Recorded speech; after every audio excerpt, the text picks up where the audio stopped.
ദൈവത്തിൽ വിശ്വസിക്കുന്ന നിനക്ക് ഒരു ഉയർത്തെഴുന്നേൽപ്പ് ജീവിതത്തിൽ ഉണ്ട് കേട്ടോ. പലപ്പോഴും നമ്മളോർക്കും ചില സാഹചര്യങ്ങളിലൂടെ കടന്നു പോകുമ്പോൾ മൊത്തം അന്ധകാരമാണല്ലോ.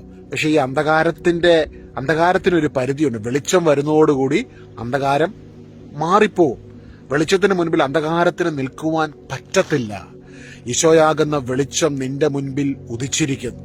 ദൈവവചനം നിനക്ക് സമീപസ്ഥമായിരിക്കുന്നു. ഇന്ന് നീ വിശ്വസിക്കുക, സ്വർഗത്തെയും ഭൂമിയെയും സൃഷ്ടിച്ച ദൈവം നിന്നെ, ഇന്ന് നീ കടന്നു പോകുന്ന ചില അവസ്ഥകളുണ്ടല്ലോ, ചിലപ്പോൾ ചില വ്യക്തികളാകാം, കുടുംബത്തിലുള്ളവരാകാം, നീ സ്നേഹിച്ച ചിലരാകാം, നിന്നെ അന്ധകാരത്തിലേക്ക് തള്ളിയിട്ടെങ്കിൽ അതിൽ നിന്ന് നിന്നെ പുറത്തു കൊണ്ടുവരുവാൻ ദൈവത്തിന് സാധിക്കും. ശദ്രക്, മേശക്, അബേദ്നെഗോ 3 ബാലകന്മാർ തീക്കുണ്ടത്തിലേക്ക് എറിയപ്പെട്ടപ്പോഴും ദാനിയേൽ സിംഹക്കുഴിയിലേക്ക് വീണപ്പോഴും സത്യത്തിന് വേണ്ടി നിന്ന അവർക്ക് സഹനങ്ങളുണ്ടായി. ഈശോയ്ക്ക് സഹനങ്ങളുണ്ടായി, ശിഷ്യന്മാർക്ക് സഹനങ്ങളുണ്ടായി, ജോസഫിന് സഹനങ്ങളുണ്ടായി. സ്വന്തം രക്തബന്ധത്തിലുള്ളവര് പൊട്ടക്കിണറ്റിൽ കൊണ്ടുപോയിട്ടു, പിന്നെ അടിമച്ചന്തയിൽ അവനെ വിറ്റു. എത്രമാത്രം സഹനത്തിലൂടെ കടന്നുപോയി. രക്ഷയുണ്ടല്ലോ, ഒരു ഉയർച്ചയുണ്ട്, ഒരു ഉയർത്തെഴുന്നേൽപ്പുണ്ട്, ഒരു ഉയർപ്പുണ്ട്. നിന്റെ സാഹചര്യം മാറും. കാരണം നിന്റെ ഈ സഹനത്തിന്റെ ഉള്ളിൽ സത്യമാകുന്ന സഹനത്തിന് നടുവിൽ വെളിച്ചമാകുന്ന ദൈവം നിന്നോടൊപ്പമുണ്ട്, നിന്റെ കൂടെയുണ്ട്.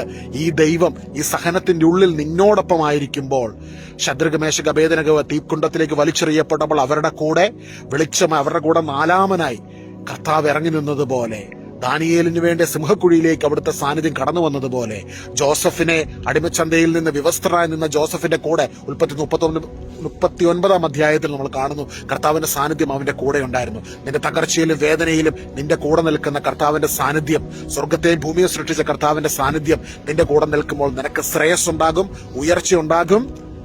മരണശേഷം 3-ാം ദിവസം ഉയർത്തെഴുന്നേറ്റ ഈശോയുടെ മഹത്വം ഇന്ന് നിന്റെ ഉള്ളിൽ ഉണ്ടെന്ന് റോമാലേഖനത്തിൽ പൗലോസ്ലീഹ പറയുകയാണ്.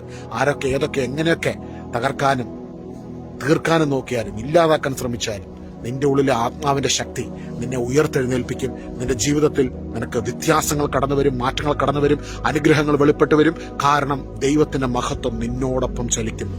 സത്യത്തിനെ എന്നും വിജയിക്കുവാൻ സാധിക്കത്തുള്ളൂ. നിന്റെ ഉള്ളിലുള്ള ദൈവം സത്യമാണ്. 1 യോഹന്നാൻ 4:4 നിന്റെ ഉള്ളിലുള്ളവൻ ഈ ലോകത്തിലുള്ളവനേക്കാൾ വലിയവനാണ്. നല്ലൊരു ദിവസം ആശംസിക്കുന്നു. ഇന്നത്തെ സാഹചര്യം മാറും. നീ ഉയർത്തെഴുന്നേൽക്കും. God bless you.